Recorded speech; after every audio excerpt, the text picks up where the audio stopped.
Tem uma questão que é objeto de debate, é o segundo casamento. Não importa a resposta que você dê, você será massacrado. Mas faz parte do ofício de pastor tocar nesses assuntos que são difíceis, muitas vezes tão profundos, que afetam a vida de tantas pessoas. Mas vamos lá, tentar dar uma resposta bíblica para isso. Curta, comente, se inscreva. Bora para mais um vídeo. É permitido o segundo casamento? Alguns acreditam que não. A Igreja Católica acredita que não é permitido em hipótese alguma, nem diante de adultério. A posição protestante histórica é diferente, crendo que, em caso de adultério e abandono, é permitido o novo casamento. Eu acredito que a posição protestante histórica está correta. Vamos lá para o texto usado para falar sobre isso. Mateus capítulo 19, verso 7. Eu, porém, vos digo: quem repudiar sua mulher, ou seja, quem se separar de sua mulher, não sendo por causa de relações sexuais ilícitas, e casar com outra, comete adultério. Qual é o contexto dessa fala?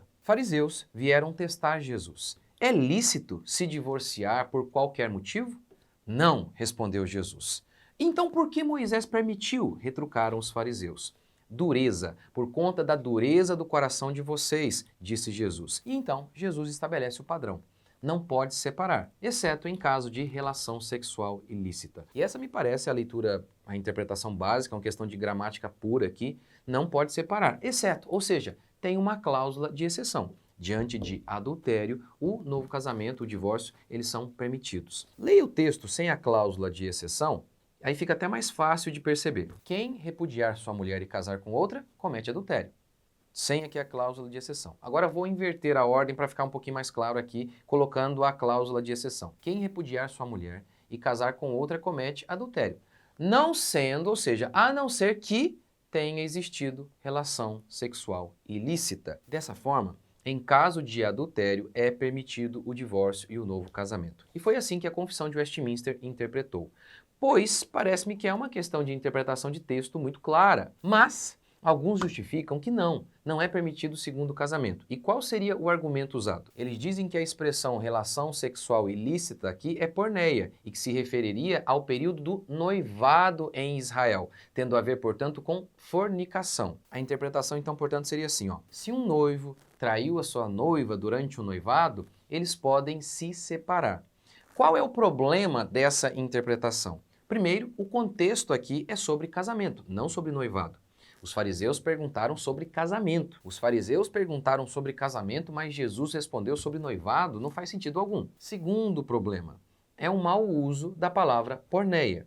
Quem defende que não pode se divorciar em caso de adultério, diz que a palavra porneia aqui, que foi traduzida por relação sexual ilícita, tem a ver apenas com fornicação. Há uma má tradução aqui desse texto. A fornicação é o sexo antes do casamento. Ou seja, dois solteiros ali que estão tendo relação sexual, mas não tem um compromisso, não tem um casamento, não tem uma aliança. Isso é fornicação. Mas isso é uma interpretação muito errada. Por quê? Eu vou dar um exemplo. 1 Coríntios 5:1. Geralmente se ouve que há entre vós imoralidade, a palavra aqui é porneia, e imoralidade tal como nem mesmo entre os gentios, isto é, haver quem se atreva a possuir a mulher de seu próprio pai. Imoralidade é todo tipo de pecado sexual. Fornicação, homossexualismo, adultério e por aí vai.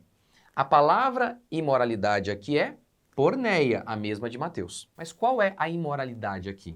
É adultério, porque é uma pessoa que tem relação sexual com uma outra pessoa que é casada. Isso é adultério e é exatamente isso que está acontecendo aqui em 1 Coríntios. Logo, porneia aqui nesse texto significa adultério. Porneia, portanto, não se refere especificamente, unicamente à fornicação, mas a todo tipo de relação sexual ilícita. Por isso, foi sim muito bem traduzida em Mateus 19 como relação sexual ilícita. Sendo assim, o tipo de relação sexual ilícita que uma pessoa casada pode cometer é o adultério, não fornicação, que é a relação entre duas pessoas que não se casaram. Sendo assim, você tem um texto muito claro e direto do próprio Cristo, permitindo o divórcio e o segundo casamento em caso de adultério. Você não pode ignorar esse texto. Antes precisa interpretar o restante da Bíblia, inclusive a partir dele. Por quê? Porque é o próprio Cristo respondendo de maneira clara e direta sobre esse assunto. Pastor, mas e por exemplo aquele texto de Paulo em Romanos 7? A mulher está ligada pela lei ao marido enquanto ele vive, mas se o mesmo morrer, desobrigada ficará da lei conjugal. Lembra que o adultério era punido com morte? E é assim que a Confissão de Westminster vê. O adúltero é como se ele tivesse morrido mesmo. Além disso, a gente ainda precisaria levantar um outro debate. A lei civil de Israel, ela foi abolida? Boa parte dos cristãos acreditam que sim, uma outra parte não. Se a lei civil de Israel ainda vale para hoje, aí nem haveria debate, pois o adúltero seria morto. E em caso de viuvez, ninguém duvida, é sim permitido o novo casamento. Além disso, você tem uma questão teológica aqui em relação ao adultério. Em Gênesis, lemos que os dois se tornam uma só carne, que o casamento é celebrado assim. Você vai deixar a sua família, você vai se tornar uma só carne com a sua esposa. Como?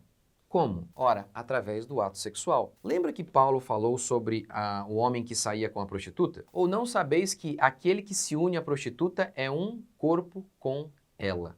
Porque, como se diz, serão os dois uma só carne. Ou seja, o sexo é o elemento que distingue o casamento de outras relações. Você tem amigo, você tem o seu pai, você tem o seu filho, são vários relacionamentos.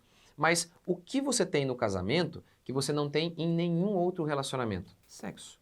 O sexo é o que melhor encarna o uma só carne. E o ato sexual não é exatamente isso, a união de dois corpos? Sendo assim, ao unir o seu corpo ao de outra mulher, você está quebrando o uma só carne. Você está anulando a aliança, que é firmada principalmente através do ato sexual. Além disso, nós devemos também nos lembrar do espírito da lei. Jesus, ao falar sobre sábado, disse que o mandamento é para o bem do homem. O sábado foi feito para o homem e não o homem para o sábado.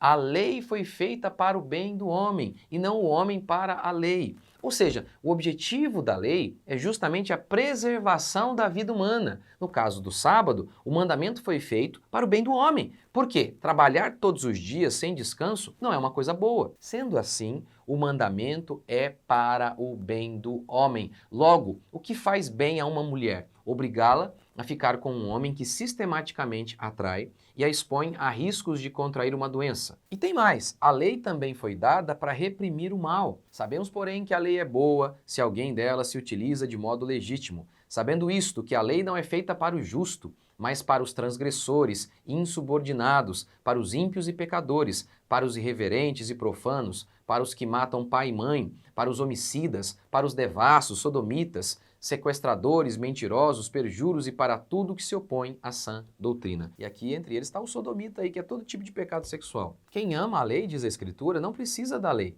A lei é feita justamente para os adúlteros. Quem ama sua esposa não vai traí-la. Sendo assim, a lei não é para ele. Agora, para o indivíduo que pensa em trair, lembre-se, você pagará as consequências deste ato, porque a lei será contra você. Mas no caso em que não se pode divorciar em hipótese alguma, a lei foi favorável, ela está defendendo o adúltero. Ficamos revoltados, não ficamos? Com leis que privilegiam bandidos em nosso país. Mas aí a gente celebra uma lei que protege o adúltero.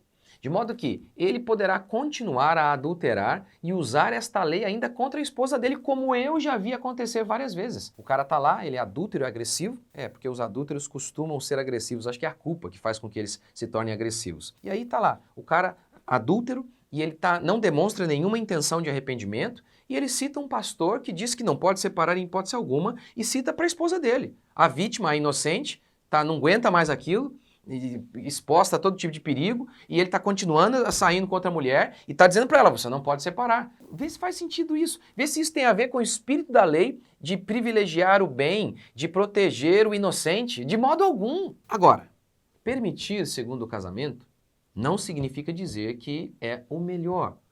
Mas isso aí é um tema para outro vídeo. Aqui o meu objetivo é apenas responder a pergunta. Pode casar de novo? É possível o novo casamento? Sim, em caso de adultério. A Confissão de Westminster cita também em caso de abandono, aí seria permitido. Porque Paulo fala de maneira bem clara que o cônjuge que abandona o seu parceiro, este o abandonado não estaria sujeito à servidão. E aqui a questão de abandono, em quase todas as vezes, vai estar associada a adultério. Como assim? Quem abandona vai arranjar outro parceiro. Portanto, a posição protestante histórica é sim permitido o novo casamento em caso de adultério e de abandono. Deixe seu comentário aqui, o que você acha, fique à vontade. Deus abençoe, até o próximo vídeo.